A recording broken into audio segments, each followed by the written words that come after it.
Salve, salve nação! Temos aqui esse corte do programa Sport Center da ESPN Brasil, falando da vitória do nosso Mengão, Flamengo 2, Fluminense 1. Primeiramente, seja bem-vindo ao nosso vídeo, deixa o like, se inscreva no canal e ative o sininho. As imagens são da ESPN Brasil, link na descrição como créditos. Vamos lá para esse vídeo aqui? Olha só o que a imprensa está falando do nosso Mengão. Se liga!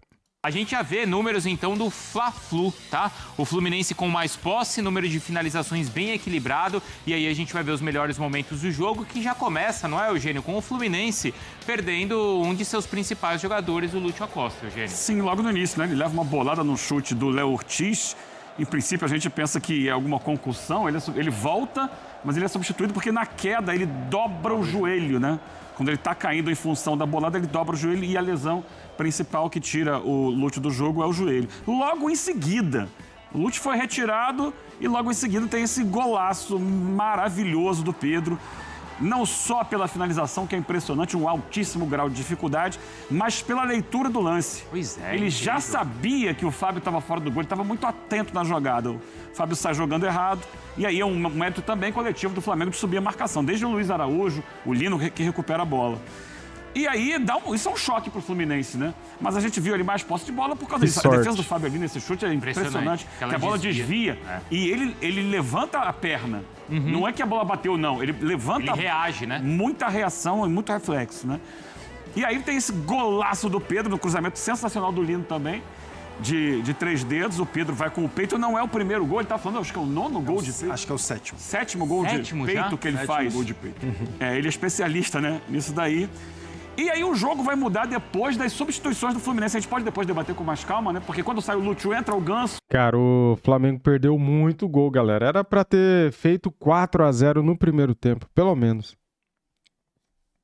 O Ganso não faz um grande jogo e depois entrou o Savarino no lugar do Ganso. E o Fluminense melhora consideravelmente. O Fluminense vai diminuir o placar, esse gol é anulado, né? Tava impedido o Pedro, porque o Fábio tinha saído. Tem o gol do Savarino e no final tem o calor do Fluminense ali. O Flamengo consegue garantir a vitória. Mas teve bola no Maracanã. Teve jogo. Teve, não teve? Diferente do Grenal e do Derby em São Paulo. Isso, do Fla-Flu teve jogo sim. Eu tô com o Eugênio, acho que é o ponto que a gente vai discutir durante o programa ali depois, né? Com um pouco mais de atenção, é a escolha do Zubeldia aos 5 do primeiro tempo. Você escolher colocar o Ganso em vez de Savarino. Cara, era só o Alessandro tirar pro fundo, cara. Dá o escanteio pra eles, era só dar um biquinho pro fundo. Ele tentou recuar pro goleiro, velho. E deu de presente o gol do Fluminense. E aí, o reflexo do jogo depois que o Savarino entra na partida que muda completamente o Fluminense também. Paz, BH! Bom, então é uma partida, uma vitória importante que deixa o Flamengo com 20 pontos. Ele vai subindo também na classificação. E no próximo fim de semana tem um jogaço, hein? Entre Flamengo e Bahia. Agora a gente ouve os destaques do jogo.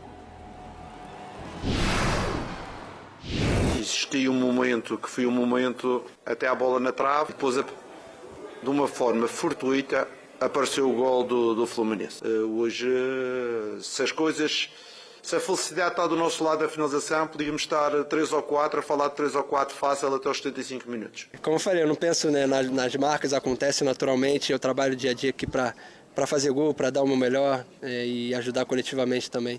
Mas hoje, sem dúvida, vai ser um jogo inesquecível por se tratar de um clássico. O responsável absoluto de que o equipo não haya jugado bem sou eu. Independientemente de los nombres. Entonces, en ese momento Flamengo hizo mejor las cosas, pero bueno, el fútbol es así y lo cierto es que todo el primer tiempo no jugamos bien y cuando un equipo no juega bien, una de las posibilidades es que el entrenador haya sido el responsable, ¿no? Y asumo esa responsabilidad y lo digo con total honestidad, o sea, como siempre. Eu tenho gostado muito das entrevistas do Zubeldia. Já tinha falado isso antes, né? Mas ontem ele foi muito bem também. Pelo menos eu vi assim. Pedro pelo Flamengo contra o Fluminense. 11 jogos, 7 gols. Ele é o artilheiro agora também ali do time, né? No século. 4º artilheiro do Maracanã. Vai colecionando dados e marcas importantes. O artilheiro que ontem fez 2 e 2 belos gols, hein, Rafa? O Rafael Marques está com a gente, então, direto lá do Rio. É isso, Bruno. Muito bom dia para você, para o Jailson, para o Eugênio, para o Fã de Esporte conectado com a gente aqui no Sport Center. Na verdade, ele fez 3, né? Um foi anulado, teve bola na trave, teve um lance que ele recebeu na entrada da área, limpou, bateu e o Fábio fez uma ótima defesa. Com um pouquinho mais de sorte e de circunstâncias favoráveis, o Pedro teria feito 4 gols ontem contra o clube que o revelou. E os números mostram que ele é o grande carrasco do Fluminense. Já fez 7 gols pelo Flamengo. Pera aí, galera, deixa eu só arrumar a tela. Muito bem.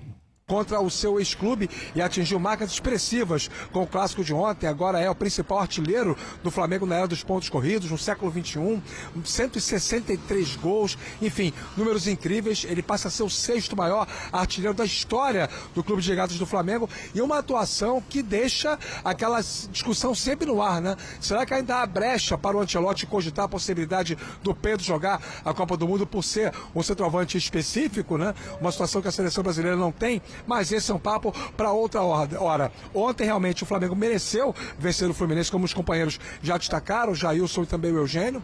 Uma vitória consistente de um time que jogou melhor que o adversário, pelo menos 2/3 do clássico, que foi disputado para um público de 44.833 torcedores presentes. É importante lembrar toda a polêmica envolvendo a marcação do jogo e que aproximadamente 25 mil pessoas já tinham comprado o ingresso para o jogo sendo realizado no sábado. A mudança para domingo deu ao torcedor o direito, caso ele quisesse, de buscar o ressarcimento. Mas muita gente manteve o ingresso comprado e compareceu ontem aqui no Maracanã. Ainda assim, a discussão foi que se o jogo não tivesse sido modificado, poderíamos ter um público ainda maior. Mas enfim, mesmo assim foi um grande público, quase 45 mil pessoas. Na expectativa rubro-negra, aquilo que você destacou, o Flamengo se aproxima do topo do campeonato, tem 6 pontos e um jogo a menos em comparação ao Palmeiras, que lidera o campeonato, 26-20, emplaca outra boa sequência de vitórias com o Leonardo Jardim, 3 triunfos consecutivos e recupera a autoconfiança suficiente para a sequência da temporada, aliando o Campeonato Brasileiro e também Conmebol Libertadores. Do outro lado, pela segunda vez no ano, Zubeldia completa 3 partidas sem vencer, comandando o Fluminense. Mandante jogando o Maracanã. Até então eram 20 jogos com 18 vitórias e 2 empates. Como mandante, o Fluminense ontem perdeu pela primeira vez no Maracanã sob o comando do técnico Luiz Zubeldia, que na entrevista coletiva após o jogo utilizou um discurso condescendente, ou seja, entendendo como positivo o adiamento do jogo de sábado para domingo, ao contrário do que pensam os torcedores do Fluminense. Revoltadíssimos com a diretoria, muita gente foi para as redes sociais, inclusive o presidente Matheus Montenegro publicou um vídeo tentando antes do jogo explicar as razões do Flu para poder ter aceitado a mudança, mas enfim, o discurso não foi convincente, Bruno. São 2 nessa sequência de 3 jogos, 2 empates e essa derrota. Eugênio, você quer completar? Não, é só, o Rafa corretamente me fez uma correção, né? Porque eu falei, não, entrou o Savarino no lugar do Ganso. Não, entrou no lugar que eu digo na posição, porque quem saiu foi o Martinelli. E aí o Ganso jogou um pouquinho mais atrás. Que aí você qualifica o passe desde trás e coloca um time mais agressivo. Também entrou o Castilho nesse momento, né? E o Fluminense cresceu de produção justamente nessa fase do jogo. O que será que tem no próximo bloco, hein? A Nath Andrade conta pra gente. E essa matéria aqui diz tudo, né, galera? Análise: Flamengo amassa Fluminense em noite brilhante de Pedro. É verdade, mas leva susto por não matar o jogo. Também é verdade. Cara, o Flamengo teve um volume tão grande de jogo no primeiro tempo e no início do segundo tempo que poderia ter feito 4 gols no Fluminense. Depois, cara, o Flamengo perdeu muitas chances de gol. O próprio Pedro, que brilhou, teve bola na trave, teve gol anulado, teve o Plata perdendo um gol incrível na cara do Fábio, chutando em cima do goleiro. Teve também uma chance do Bruno Henrique já no final do jogo, quando o Fluminense já tinha feito um gol, estava 2-1. O Bruno Henrique poderia ter feito 3-1. Ele pega, dribla o goleiro e finaliza e a bola vai para fora já no final do jogo. Então, assim, foi um jogaço, foi um clássico digno de chamar de clássico, né, cara? Que jogo bom foi esse, galera? Não vou mentir aqui, eu fiquei na mão, porque no final do jogo eu sofri. Porque o Flamengo não soube matar o jogo na hora certa. E levamos sustos no final do jogo.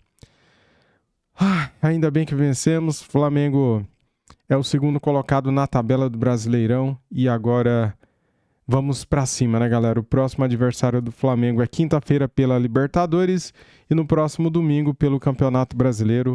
O Flamengo recebe o Bahia no Maracanã, tá bom? É isso, vamos acreditar. O Flamengo tem um jogo a menos que o Palmeiras e vamos buscar eles. Tem um confronto direto no mês que vem, né? No mês de maio.